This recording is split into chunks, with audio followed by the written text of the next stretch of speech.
नमस्कार दोस्तों, आज हम जिस एसयूवी के बारे में बात करने जा रहे हैं, उसका नाम सिर्फ एक कार नहीं, बल्कि एक इमोशन है। टाटा सीरियरा 2025। ये वही सीरियरा है जिसे भारत की सड़कों पर एक अलग पहचान मिली थी और अब यह एसयूवी नए रूप में पूरी तरह आधुनिक तकनीक के साथ वापस लौटी है। इस वीडियो में हम हर फीचर को एक-एक करके आराम से बिना पास रखे पूरी तरह विस्तार से समझेंगे। एक्सटीरियर डिजाइन, क्यों ये एसयूवी अलग दिखती है? सबसे पहले इसके फ्रंट डिजाइन की बात करते हैं। Wide LED DRL strip. Car के फ्रंट में एक लंबी चौड़ी एलईडी डीआरएल लगी है जो पूरे फ्रंट को एक लाइन में जोड़ती है। इस लाइट का काम सिर्फ सुंदर दिखना नहीं है, बल्कि यह आपको दूर से भी एक प्रीमियम पहचान देती है। रात के समय यह डीआरएल सीरियरा को सड़क पर मौजूद हर एसयूवी से बिल्कुल अलग बना देता है।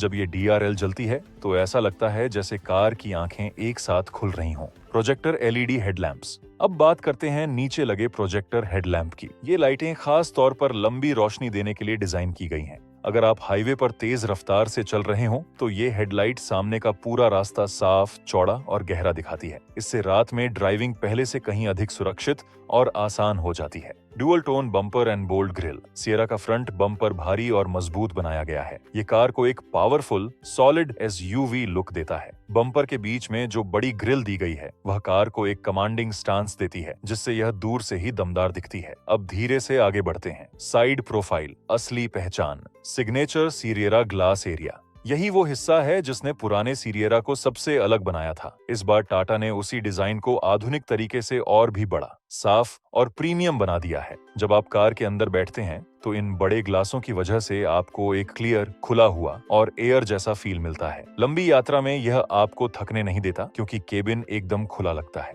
Floating roof and blacked out pillars. Top की तरफ दी गई फ्लोटिंग रूफ लाइन एसयूवी को एक स्टाइलिश, प्रीमियम और मॉडर्न लुक देती है। ब्लैक्ड आउट पिलर्स कार को एक शो कार जैसा आधुनिक स्टाइल देते हैं। मस्कुलर व्हील आर्चेस, चारों तरफ दिए गए मोटे बड़े व्हील आर्क्स कार के बॉडी को एसयूवी जैसा ताकतवर स्टांस देते हैं। इनके अंदर जो 18 से 19 इंच के अलॉय लगाए गए हैं वो समय सड़क पर बेहतरीन ग्रिप देते हैं और देखने में भी बहुत शार्प लगते हैं। हम आगे बढ़ते हैं। रियर डिजाइन, फ्यूचरिस्टिक और बेहद clean. Full width LED tail in light car के पीछे पूरी चौड़ाई में एक लंबी टेल लाइट दी गई है। यह रात के समय बेहद शानदार नजर आती है। यह लाइट सिर्फ सुंदरता के लिए नहीं, बल्कि सेफ्टी के लिए भी बहुत महत्वपूर्ण है। दूर से पीछे आने वाले वाहन को आपकी कार साफ नजर आती है। Minimal rear bumper design. पीछे का डिजाइन बहुत साफ रखा गया है, जिससे कार पीछे से भी आधुनिक लगे। कोई अनावश्यक कट पट लाइन नहीं, बस एक सिंपल, एलिगेंट और क्लीन लुक। इंटीरियर, क्यों इसका केबिन खास है? अब चलिए अंदर चलते हैं। Soft touch dashboard. इंटीरियर में सबसे पहले हाथ जिस चीज पर जाता है वह है डैशबोर्ड। टाटा ने इसे पूरी तरह सॉफ्ट टच मटेरियल से बनाया है, जिससे कार के अंदर आपको एक लग्जरी एसयूवी जैसा प्रीमियम एहसास मिलता है। जब आप कार स्टार्ट करते हैं, डैशबोर्ड के मटेरियल की सॉफ्टनेस और इसकी साफ डिजाइन आपके अंदर एक शांत, आरामदायक वाइब बनाती है। Wide touch screen. इस कार में 12 से 15 इंच तक का चौड़ा टच स्क्रीन मिलता है। यह सिर्फ बड़ा नहीं है, बल्कि smooth digital instrument cluster driver के सामने एक बड़ा डिजिटल डिस्प्ले है जो आपको हर तरह की जानकारी देता है, जैसे speed, navigation, range, ADS alert और real time fuel battery data. इसका लेआउट क्लासिक है, भीड़ भरा नहीं है और आंखों को आरामदायक लगता है। Premium seats and cabin space. सीटें प्रीमियम लेदर में आती हैं और इनकी कुशनिंग बहुत मुलायम रखी गई है। पीछे की सीटें चौड़ी हैं और लेगरूम बहुत अच्छा है। अगर आपकी फैमिली लंबी यात्रा करना पसंद करती है तो ये एसयूवी अंदर से बहुत स्पेशियस महसूस होती है। यहाँ सीटिंग इतनी आरामदायक है कि लंबी ड्राइव में भी थकान महसूस नहीं होती। फीचर्स, हर फीचर को अलग अलग समझिए। अब आते हैं फीचर्स पर। और 360 डिग्री कैमरा आपको पूरी कार के आसपास का व्यू एक साथ दिखाता है। ये खास तौर पर तंग जगहों में पार्किंग के दौरान बहुत ज्यादा मददगार होता है। आपको अंदाजा लग जाता है कि कार कितनी दूर है दीवार या दूसरे वाहन से। इससे कार स्क्रैच होने का डर लगभग खत्म हो जाता है। पैनोरामिक सनरूफ सिर्फ रोशनी देने के लिए नहीं होती, यह पूरे केबिन के माहौल को बदल देती है। जब छत ऊपर से पारदर्शी दिखती है तो आपको केबिन बड़ा, खुला और एयरी महसूस होता है। लंबी यात्राओं में बच्चों और परिवार को यह फीचर सबसे ज्यादा पसंद आता है। Ventilated seats. ये सीटें गर्मियों में बहुत काम आती हैं। सीट के अंदर छोटे छोटे एयर फ्लो चैनल होते हैं जो जो आपकी पीठ और कमर में ठंडी हवा पहुंचाते हैं। लंबी ड्राइव में यह फीचर आराम को दुगुना कर देता है। एम्बियंट लाइटिंग, रात में ड्राइविंग के दौरान केबिन में हल्की सुंदर रोशनी जलती है। यह लाइटें आपके मूड के हिसाब से कलर भी बदल सकती हैं। इससे केबिन का माहौल और भी प्रीमियम महसूस होता है। Wireless Apple CarPlay and Android auto, ये फीचर आपको पूरी तरह वायरलेस कनेक्टिविटी देता है। मतलब ना कोई केबल, ना फोन को कहीं फंसाने की परेशानी। बस कार में बैठिए और आपका फोन अपने आप स्क्रीन से जुड़ जाता है। ADAS क्यों ये ड्राइविंग को आसान बनाता है? अब बात करते हैं सेफ्टी टेक्नोलॉजी की। Lane keep assist. अगर ड्राइविंग के दौरान आप गलती से लाइन के बाहर जाने लगते हैं तो सिस्टम कार को हल्का सा वापस लाइन में लाता है। ये खासकर हाईवे पर बेहद उपयोगी है। Adaptive cruise control. इस फीचर में कार अपने आगे चल रही गाड़ी को देखकर खुद अपनी स्पीड कम या ज्यादा करती है। हाईवे पर यह बहुत सुविधा देता है। Automatic emergency breaking. अगर सामने कोई गाड़ी अचानक रुक जाए और आपका ध्यान उस तरफ न हो तो सिस्टम खुद ही ब्रेक लगा देता है ताकि हादसा टल सके। एक एक फीचर आपकी सुरक्षा को पहले से कहीं ज्यादा मजबूत बनाता है। Engine options. पेट्रोल और electric petrol engine. 1.5 litre turbo petrol, 160 से 170 हॉर्स पावर, 250 से 280 newton metre torque, smooth, powerful और रिस्पॉन्सिव। 6 स्पीड मैनुअल और 7 स्पीड DCT। यह इंजन शहर में भी बेहतरीन और हाईवे पर एकदम दमदार। 1.5 लीटर टर्बो पेट्रोल, 160 से 170 हॉर्स पावर, 250 से 280 newton metre torque, smooth, powerful और रिस्पॉन्सिव। 6 स्पीड मैनुअल और 7 स्पीड DCT। यह इंजन शहर में भी बेहतरीन और हाईवे पर एकदम दमदार अनुभव देता है। इलेक्ट्रिक वर्जन, 60 से 70 किलोवाट बैटरी, रियल रेंज 450 से 500 किलोमीटर, फास्ट चार्जिंग सपोर्ट, 0 से 100 किलोमीटर प्रति घंटा, सिर्फ 7 से 8 सेकंड। EV वर्जन बेहद स्मूथ, साइलेंट और पावरफुल ड्राइव देता है। राइड क्वालिटी, कितना आराम मिलता है। सस्पेंशन बहुत संतुलित है। गड्ढे हो, खराब सड़क हो या हाईवे, कार हर स्थिति में स्थिर रहती है। केबिन में बाहर का शोर बहुत कम आता है, जिससे आपको एक प्रीमियम शांत अनुभव मिलता है। प्राइसिंग, पेट्रोल 17 से 23 लाख, EV 25 से 30 लाख ये थी कार की प्राइस। फाइनल वर्डिक्ट अगर आप चाहते हैं modern and iconic design, spacious luxury interior, powerful engine, long range EV, top class safety, stylish road presence, तो टाटा सिएरा 2025 आपके लिए परफेक्ट SUV है।